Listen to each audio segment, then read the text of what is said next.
اعوذ باللہ من الشیطان الرجیم بسم اللہ الرحمن الرحیم الحمد للہ رب العالمین الرحمن الرحیم مالک یوم الدین ایاک نعبد و ایاک نستعین اہدنا الصراط المستقیم صراط الذین انعمت علیہم غیر المغضوب علیہم ولا الضالین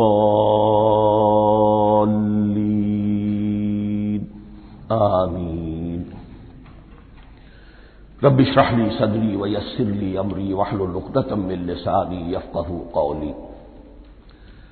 اللہم ربنا الہمنا رشدنا واعذنا من شرور انفسنا، اللهم أرنا الحق حقا وارزقنا اتباعه وارنا الباطل باطلا وارزقنا اجتنابه، اللهم ربنا يسر لنا أمورنا كلها وأتمم لنا بالخير وتقبل منا فإنك خير المتقبلين آمین یا رب العالمین۔ معزز حاضرین اور محترم خواتین، ہم اللہ کے نام سے اس سال کی نماز تراویح کے ساتھ دورہ ترجمہ قرآن کا آغاز کر رہے ہیں۔ اس سے پہلے میں عرض کر چکا ہوں کہ اب میری عمر بھی کافی ہو چکی ہے، قمری حساب سے 68 برس مکمل ہو چکے ہیں، اور مختلف قسم کے عوارض بھی مجھے لاحق ہیں، اور بہت سے احباب نے اور رفقاء نے مشورہ دیا تھا کہ میں اتنا بڑا بوجھ اپنے ذمے نہ لوں، لیکن میں نے خالصتاً توکلاً علی اللہ اس کی ہمت کی، اس کا ارادہ کیا، اس کے لیے اہتمام بھی خصوصاً ہوا ہے۔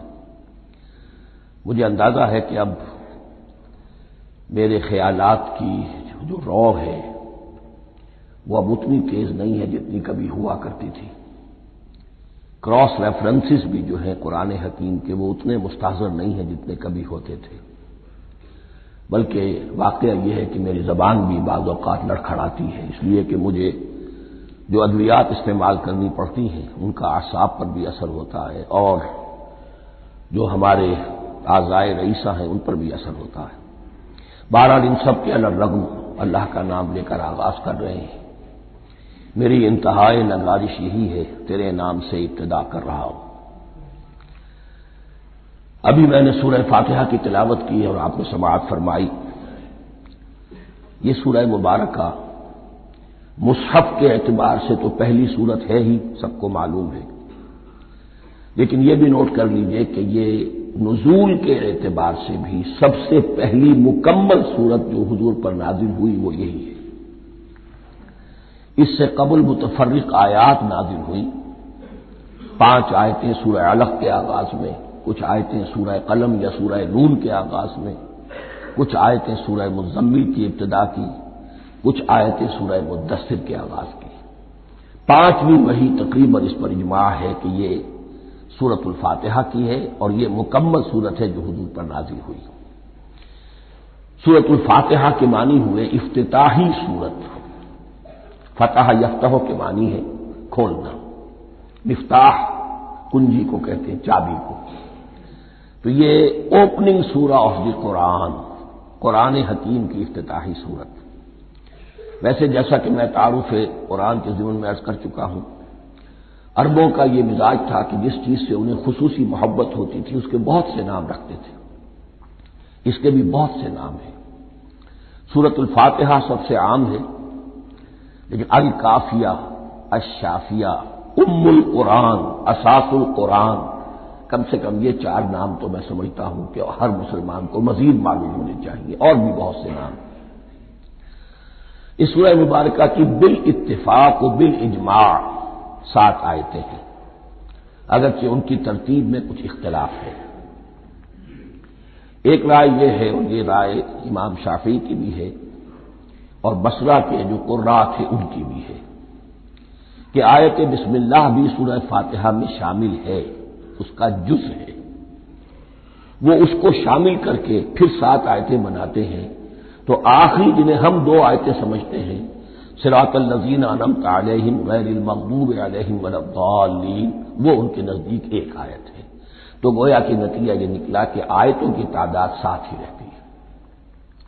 امام ابو حنیفہ رحمۃ اللہ علیہ کا موقف اور کوفے کے جو قراء تھے ان کا بھی موقف یہ ہے کہ آیت بسم اللہ نہ سورہ فاتحہ کا جز ہے نہ کسی اور سورت کا جز ہے، سوائے ایک مقام پر جہاں حضرت سلیمان علیہ السلام کا خط جو ہے نقل ہوا ہے، جو انہوں نے ملکہ سبا کو لکھا تھا، انہ من سلیمان و انہ بسم اللہ الرحمن الرحیم۔ تو قرآن کے متن میں صرف اسی جگہ پر یہ آیت شامل سمجھتے ہیں، باقی یہ صرف علامت کے طور پر کہ یہاں سے ایک نئی سورت شروع ہو رہی ہے درج کی گئی ہے۔ اس سورہ مبارکہ کو الصلاح قرار دیا گیا ایک حدیث میں، اس کا جو اسلوب ہے وہ دعا کا ہے، اور دعا کے ساتھ اس کی جو مناسبت ہے اور پھر اسی کی وجہ سے ہماری نماز کا یہ جزو لا ینفک بنا دیا گیا، بلکہ ایک حدیث جو میں آپ کو سناؤں گا اس میں اسی کو نماز قرار دیا گیا، الصلاح یہی ہے۔ ویسے وہ حدیث مبارک موجود ہے، لا صلاۃ لمن لم یقرأ بفاتحۃ الکتاب، جو شخص سورہ فاتحہ کی تلاوت نہیں کرتا اس کی کوئی نماز نہیں۔ اس کے حوالے سے بھی ہمارے ہاں دو مسلک ہے، ذکر صرف اس لیے کر رہا ہوں کہ آپ کے علم میں ہو، ان میں کوئی بنیادی فرق نہیں ہے، کسی بھی ایک رائے کا انسان قائل اور حامل ہو سکتا ہے بغیر اس کے کہ دوسرے کو بالکل غلط قرار دے، بلکہ یہ کہ اس کے لیے بھی گنجائش اپنے ذہن میں اور اپنے دل میں رکھے۔ تو ایک رائے یہ ہے کہ یہ میں کیا عرض کر رہا تھا کوئی بھول گیا ہوں۔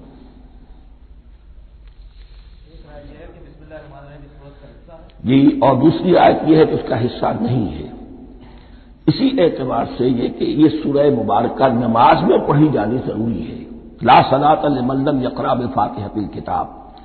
البتہ یہ اختلاف ہے، یہ بات جو میں ذکر کر رہا تھا جو ذہن سے نکل گئی، کہ آیا مقتدی جو ہے امام کے پیچھے کھڑا ہو کر جب نماز پڑھ رہا ہو تو کیا اس صورت میں بھی اس کے لیے لازم ہے کہ سورہ فاتحہ پڑھے؟ اس میں دو رائے ہو گئی، بلکہ تین۔ ایک رائے انتہائی ہے اور وہ فقہ حنفی کی طرف منسوب ہے کہ اگر آپ امام کے پیچھے مقتدی کی حیثیت سے نماز پڑھ رہے تو کسی بھی رکعت میں آپ سورہ فاتحہ نہیں پڑھیں گے۔ ایک دوسری بالکل برعکس رائے ہے، وہ امام شافعی رحمۃ اللہ علیہ کی ہے کہ ہر حالت میں چاہے امام جہری رکعت پڑھا رہا ہو جس میں وہ بلند آواز سے سورہ فاتحہ پڑھ رہا ہو اور چاہے وہ سری رکعت ہو، ہر حالت میں مقتدی کو بھی پڑھنی ہے۔ ایک تیسری رائے بین بین ہے، وہ امام مالک کی ہے رحمۃ اللہ علیہ، کہ جو سری رکعت ہے جس میں کہ امام بھی خاموشی سے پڑھ رہا ہے مقتدیوں کو بھی پڑھنی چاہیے، جو جہری رکعت ہے جس میں کہ امام بلند آواز سے پڑھ رہا ہے اس میں مقتدیوں کو خاموش رہ کر پوری توجہ جو ہے سننے پر صرف کر دینی چاہیے۔ اذا قرئ القرآن فاستمعوا له وانصتوا، جب قرآن پڑھا جا رہا ہو تو پوری توجہ اس کے پڑھنے پر مرکوز کر دو اور خود خاموش رہو۔ میرے اپنی رائے میں یہ تیسری رائے سب سے زیادہ صائب ہے اور اس میں کسی طرح کی بھی کوئی پیچیدگی پیدا نہیں ہوتی۔ بہرحال اس سورہ مبارکہ کا جو اسلوب ہے میں نے عرض کیا دعائیہ ہے، البتہ قرآن مجید کے علم اور حکمت کے اعتبار سے، اس کے فلسفے کے اعتبار سے ایک بات سمجھ لینی چاہیے۔ قرآن کا فلسفہ یہ ہے کہ بنیادی ہدایت ہر انسان کے دل میں موجود ہے، بالقوہ، پوٹینشلی۔ یہ جو قرآن مجید یا اللہ کی کتابیں نازل ہوتی ہیں یہ انہیں ایکٹیویٹ کرتی ہیں، وہ اندر کی جو ڈورمنٹ کانشسنس ہے، خوابیدہ شعور جو ہے اسے بیدار کر کے اور پھر یہ کہ اسے اجاگر کرتی ہیں۔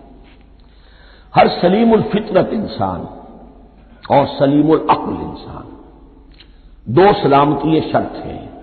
سلیم الفطرت، نیچر پرورٹڈ نہ ہو، فطرت مسخ نہ ہو گئی ہو، عقل سلیم ہو، ان دونوں چیزوں کا نتیجہ یہ نکلتا ہے کہ وہ انسان از خود بغیر کسی وحی کی رہنمائی کے، بغیر کسی نبی کی تعلیم کے سے استفادہ کیے ہوئے از خود بھی کچھ حقائق تک پہنچ جاتا ہے۔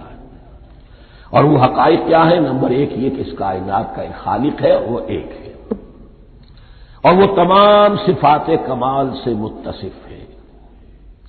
نمبر دو یہ کہ انسان کی زندگی صرف یہ زندگی نہیں ہے، بلکہ ایک اور زندگی ہے کہ جس میں اس زندگی کے اعمال کے نتائج برآمد ہوں گے۔ یہ دو باتیں، اس کی زیادہ وضاحت کے ساتھ جو ہے اس کا تذکرہ آئے گا سورہ لقمان میں، جہاں حضرت لقمان کی شخصیت کا تذکرہ ہے۔ لیکن یہاں صرف یہ بات سمجھ لیجئے کہ قرآن کا فلسفہ یہ ہے کہ ہر انسان میں، ہر فرد نوع بشر میں جو اپنی ولادت کے وقت مسلم ہوتا ہے، حضور کی حدیث ہے کل مولود یولد علی الفطرہ ابواہ یحودانہ او ینصرانہ او یمجسانہ، ہر بچہ نوع انسانی کا فطرت اسلام پر پیدا ہوتا ہے، وہ فطرت کے اندر وہ ہدایت ودیت ہے۔ اب اگر وہ فطرت بس نہیں ہوئی اور عقل جو ہے وہ صحیح رخ پر کام کر رہی ہے تو ان دو حقائق تک وہ انسان خود پہنچ جائے گا۔ لیکن ان دونوں حقائق تک پہنچنے کے بعد اب وہ دست بستہ دعا کرے گا کہ اے رب اب مزید ہدایت تو مجھے عطا فرما۔ اس لیے کہ میں کیا کروں کیا نہ کروں، میری عقل اس میں ٹھوکر کھا سکتی ہے، میں کسی اچھی چیز کو بری سمجھ سکتا ہوں، کسی بری کو اچھی سمجھ سکتا ہوں، تو مجھے صحیح راستہ، صحیح راہ ہدایت پر چلا۔ یہ دعا ہے جو انسان کرتا ہے جبکہ وہ ایمان باللہ اور ایمان بالآخرہ تک خود پہنچ چکا ہوتا ہے اور یہ سمجھتا ہے کہ صحیح زندگی کا رخ یہی ہے کہ جس رب کو میں نے پہچانا ہے کہ وہ اس کائنات کا خالق ہے اور مالک ہے اور رب ہے، میں اس کی بندگی کروں، اس کی اطاعت کروں، اس کا حکم مانوں، اس کے راستے پر چلوں۔ لیکن وہ راستہ کون سا ہے؟ اس کے لیے پھر دست بدعا ہوتا ہے کہ پروردگار تو میری رہنمائی فرما۔ یہ مقام ہے کہ جہاں آپ سمجھ لیجئے اپنے آپ کو بھی آج اس جگہ پر تصور کرتے ہوئے پھر اس سورہ مبارکہ کو پڑھیے کہ آپ اس مقام پر اللہ کے فضل و کرم سے پہنچ چکے ہیں کہ اللہ کو آپ نے پہچان لیا اور اس کی توحید کو جان لیا، اس کی جملہ صفات کمال سے آپ واقف ہو گئے، آپ یہ بھی جان گئے کہ بڑھ کر اس کے حضور میں حاضر ہونا ہے اور وہ حساب کتاب لے گا۔ پھر آپ نے یہ عہد بھی کر لیا کہ اب زندگی گزارنی ہے اس رب کی بندگی میں، اسی کی فرما برداری میں۔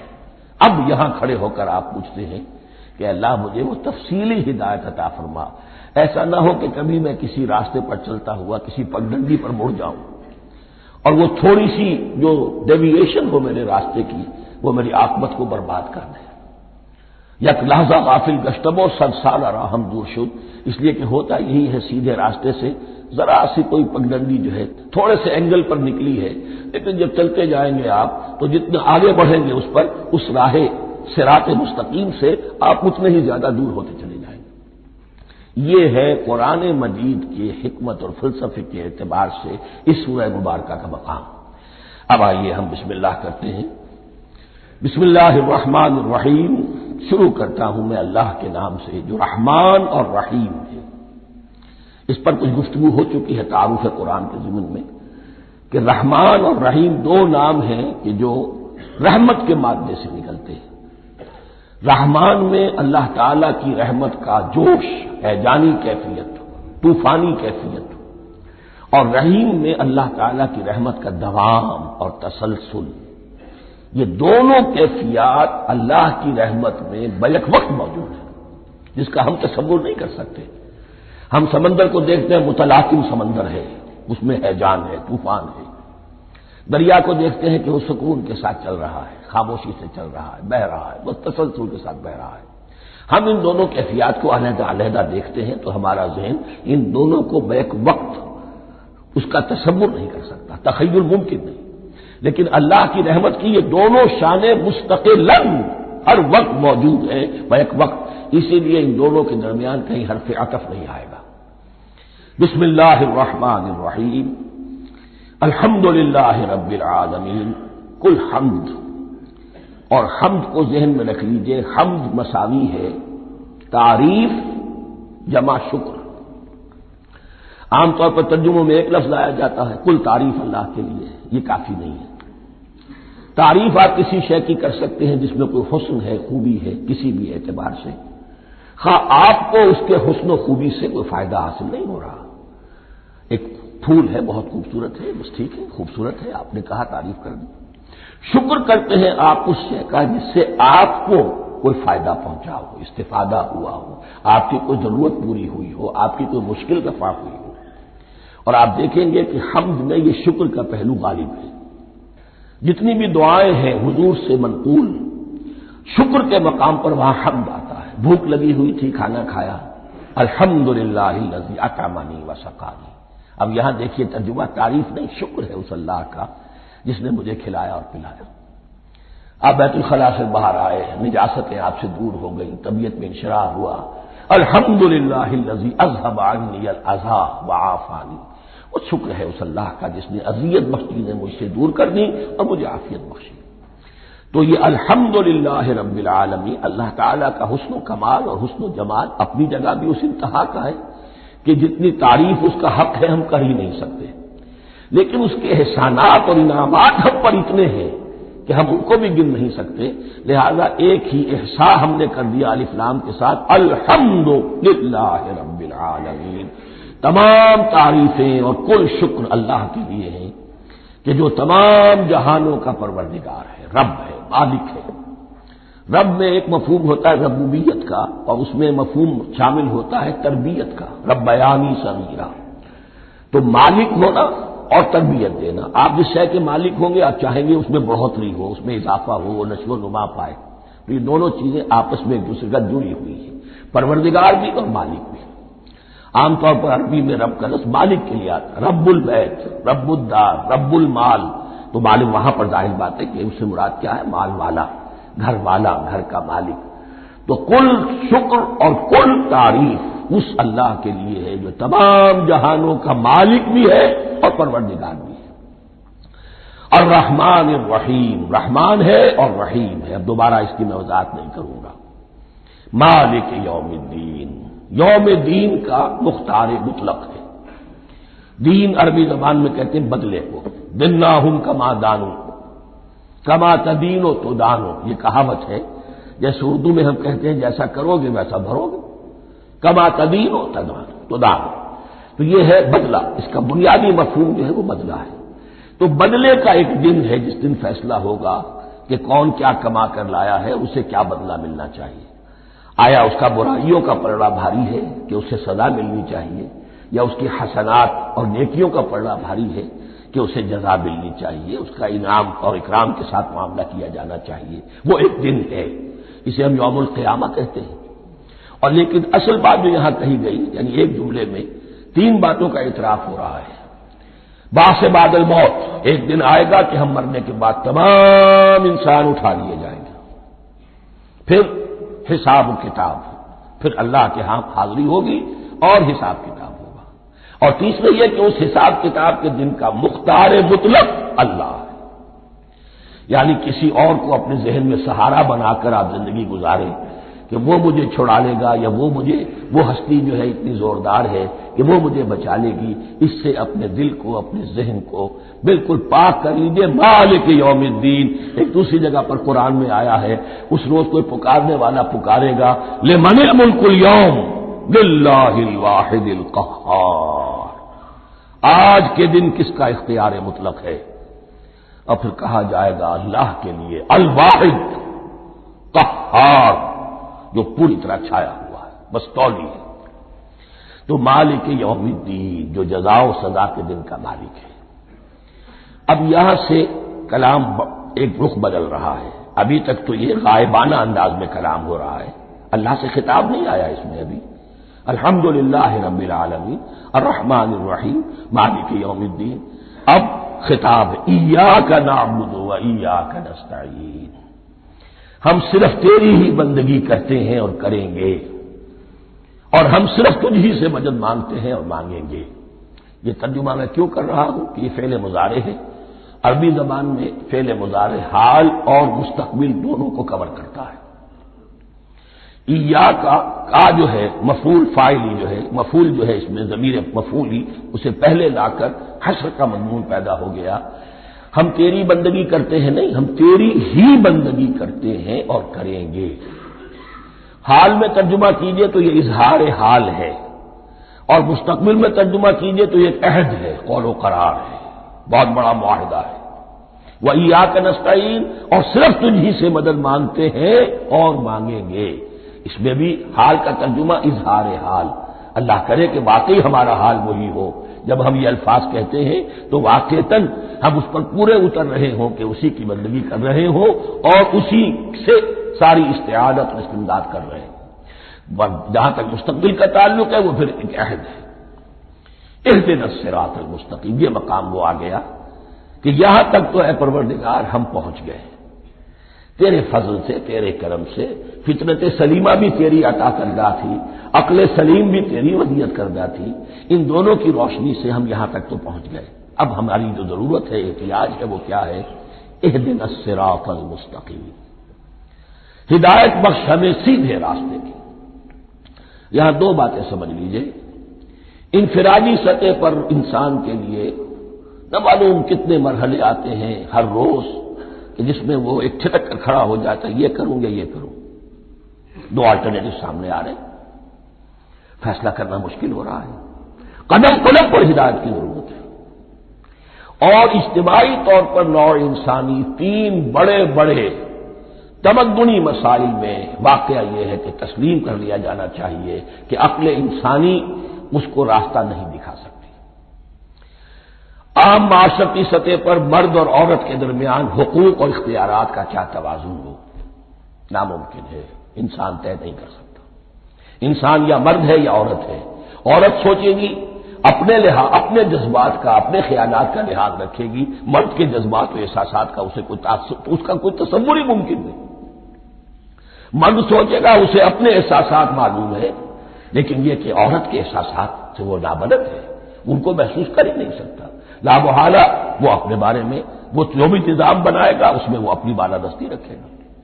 وہ تو ایک ہی ہستی ہو سکتی ہے کہ جو دونوں کی خالق ہے، مرد کی بھی عورت کی بھی، اور اس کو دونوں سے محبت ہے، دونوں کا خیر خواہ ہے، دونوں کا رب ہے، دونوں کو پروان چڑھانا چاہتا ہے۔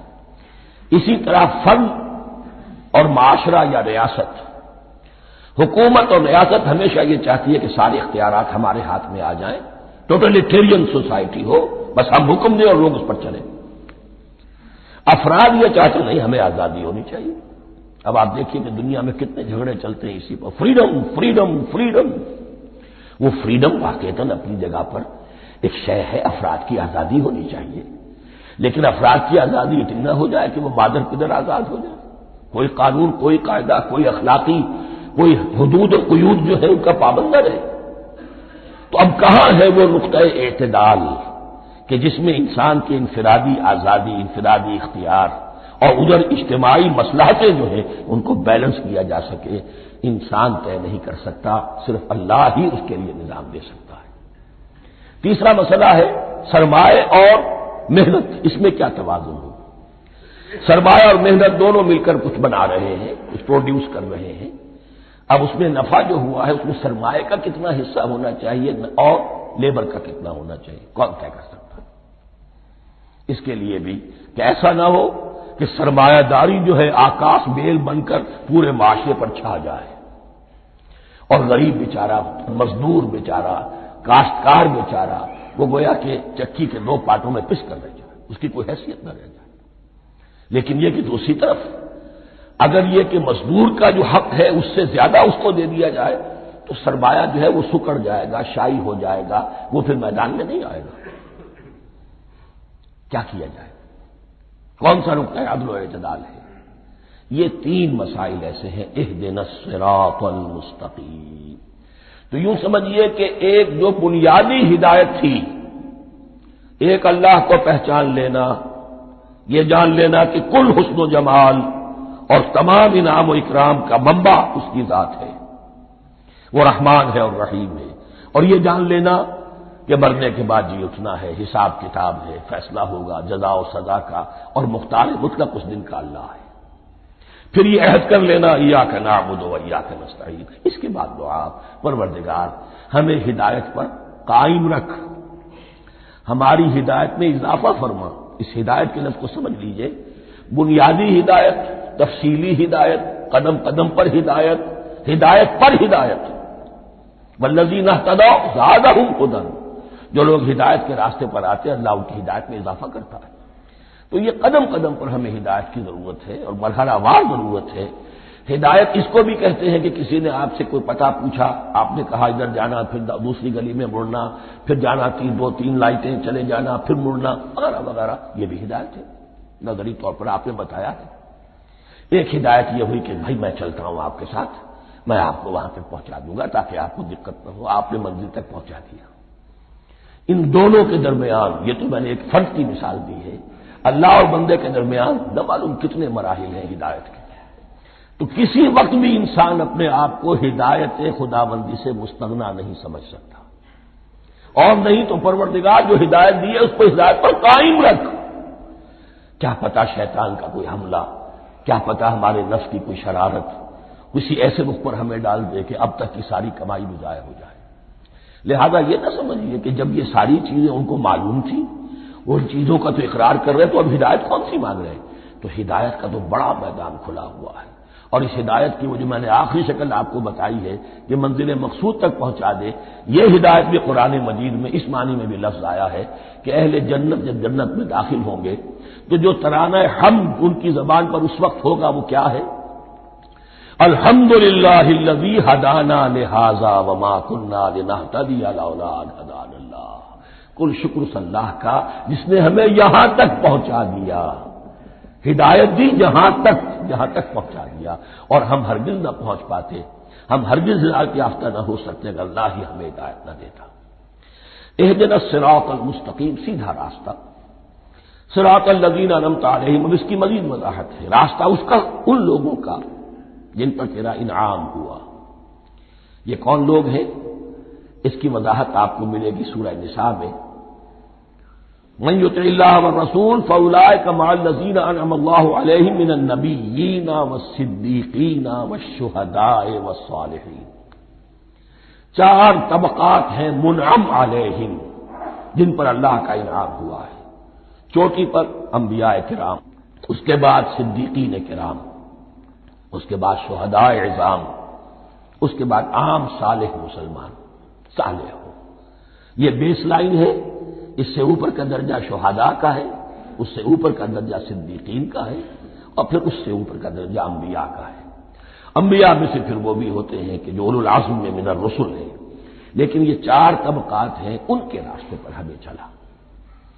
غیر المغضوب علیہم ولا الضالین، جو مغضوب علیہم نہیں ہوئے، جن پر تیرا غضب نہیں ہوا، اور غضب ہوتا ہے ان پر کہ جو ہدایت کے واضح ہونے کے بعد ہدایت کو ترک کر دیں، وہ ہے مغضوب علیہم۔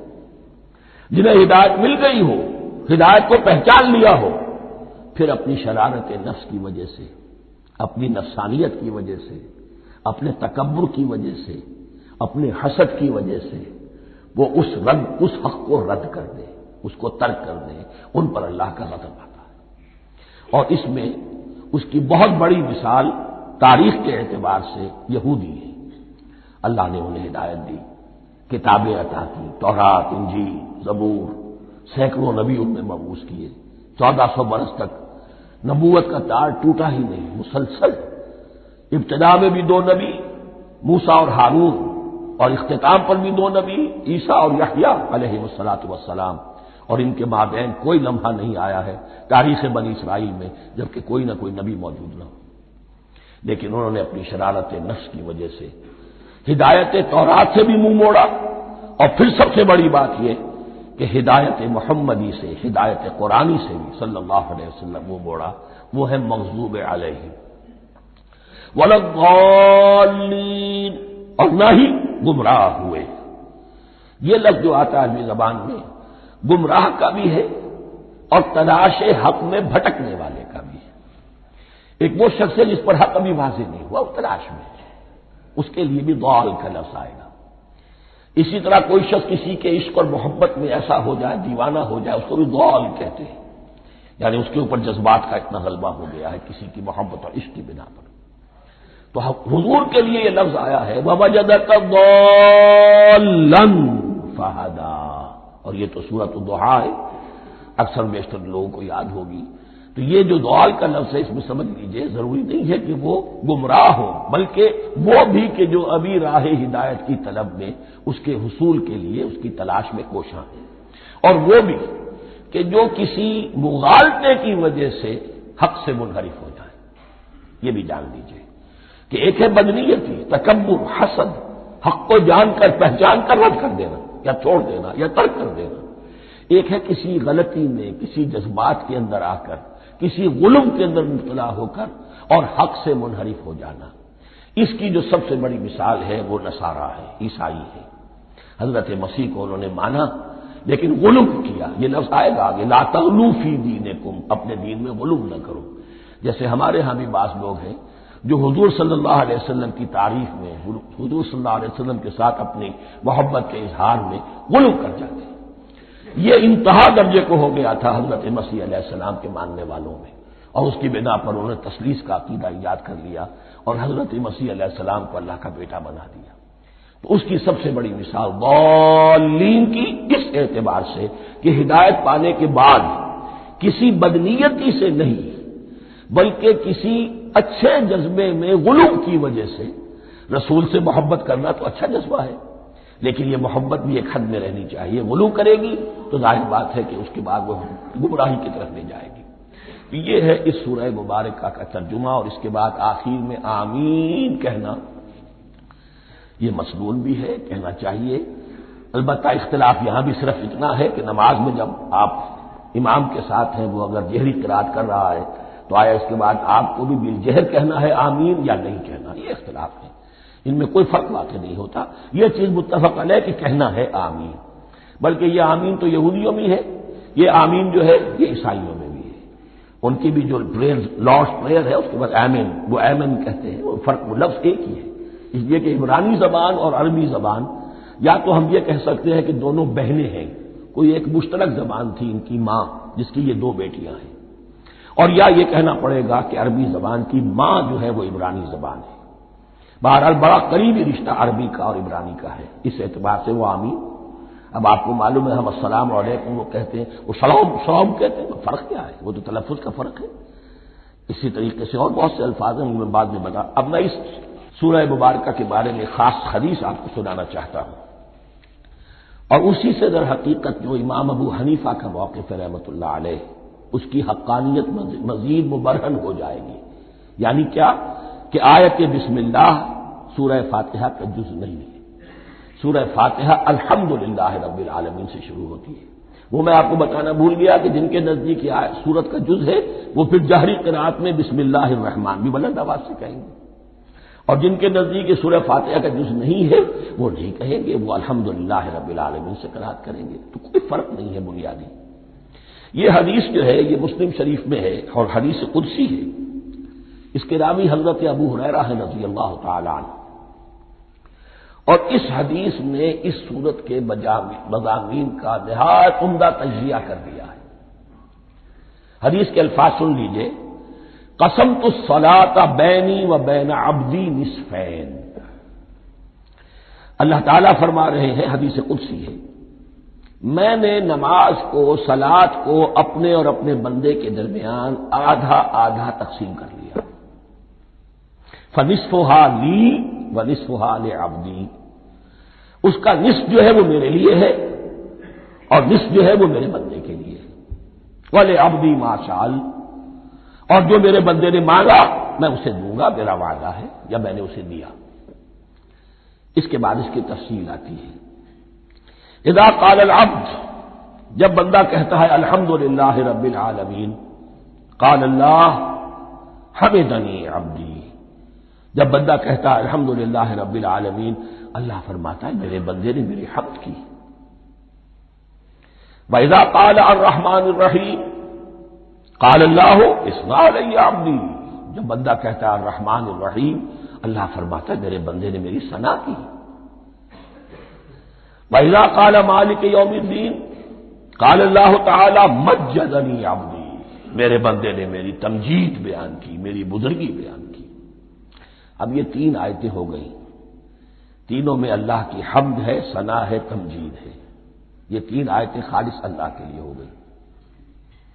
اب چوتھی آیت آئی، ایاک نعبد و ایاک نستعین، اس کے بارے میں جب بندہ کہتا ہے اذا قال العبد ایاک نعبد و ایاک نستعین قال اللہ تعالی ھذا ما بینی و بین عبدی ولعبدی ما سأل، یہ میرے اور میرے بندے کے درمیان ہے۔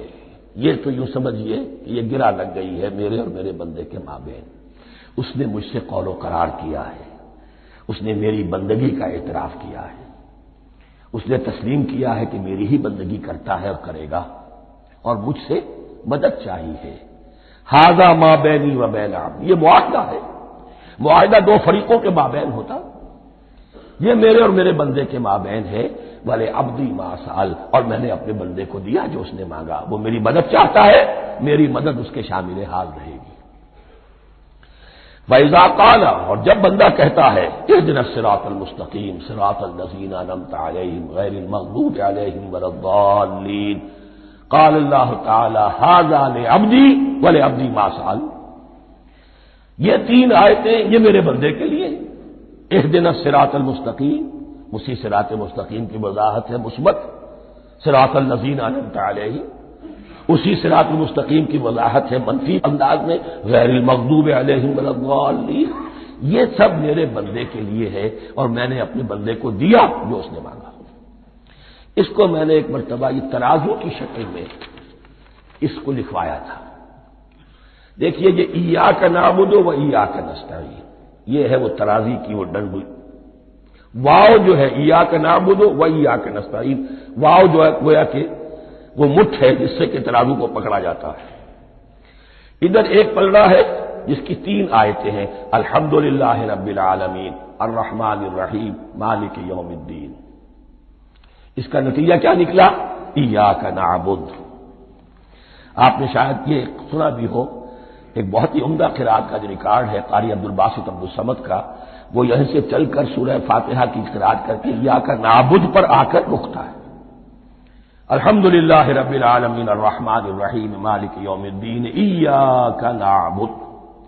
گویا کہ یہاں یہ صورت بالکل ہاف ہو گئی ہے، تین آیتوں میں اللہ کی حمد ہے، ثنا ہے، تمجید ہے، جس کا نتیجہ ہم تیری ہی بندگی کرتے ہیں، تیری ہی اطاعت کریں گے۔ لیکن اب اس کے بعد سوال ایاک نستعین، اسی کی جو استعانت کیا درکار ہے ہمیں؟ ہدایت۔ ہدایت سب سے بڑی استعانت ہے، ہدایت ہی تو سب سے بڑی مدد ہے۔ اهدنا الصراط المستقیم صراط الذین انعمت علیہم غیر المغضوب علیہم ولا الضالین، یہ ایاک نستعین کے حکم کے ساتھ یہ تین آیتیں آ گئیں، اهدنا الصراط المستقیم صراط الذین انعمت علیہم غیر المغضوب علیہم ولا الضالین، قسمت الصلاۃ بینی و بین عبدی نصفین فنصفها لی ونصفها لعبدی ولعبدی ما سأل۔ اللہ تعالیٰ اس سورہ فاتحہ کا جو اصل مفہوم ہے وہ بھی ہمارے ذہنوں پر، ہمارے شعور کی سطح پر اسے اجاگر کیے رکھے، ہمیں توفیق دے کہ جب بھی پڑھیں، جب بھی سنیں تو وہ کیفیت اگر ہو جائے، اس لیے کہ ایک حدیث ہے کہ الصلاۃ معراج المومنین، نماز تو اہل ایمان کے حق میں معراج کے درجے میں ہے۔ اس حوالے سے ہم یہ سمجھ سکتے ہیں کہ کوئی وقت ایسا آ سکتا ہے کہ انسان کو واقعتاً، روح انسانی واقعتاً اللہ کے یہ جواب سنے، انہونی بات نہیں ہے۔ ہوتا ہے خطاب آخر، اٹھتا ہے حجاب آخر، کرتے ہیں خطاب آخر، یہ تو ہوتا ہے۔ مخاطبہ الہی ہے تو میں نے عرض کیا کہ ثابت ہے، مخاطبہ، محادث اور تحدیث اللہ بندوں سے کلام کرتا ہے۔ بارک اللہ لی و لکم فی القرآن العظیم ونفعنی وإیاکم بالآیات والذکر الحکیم۔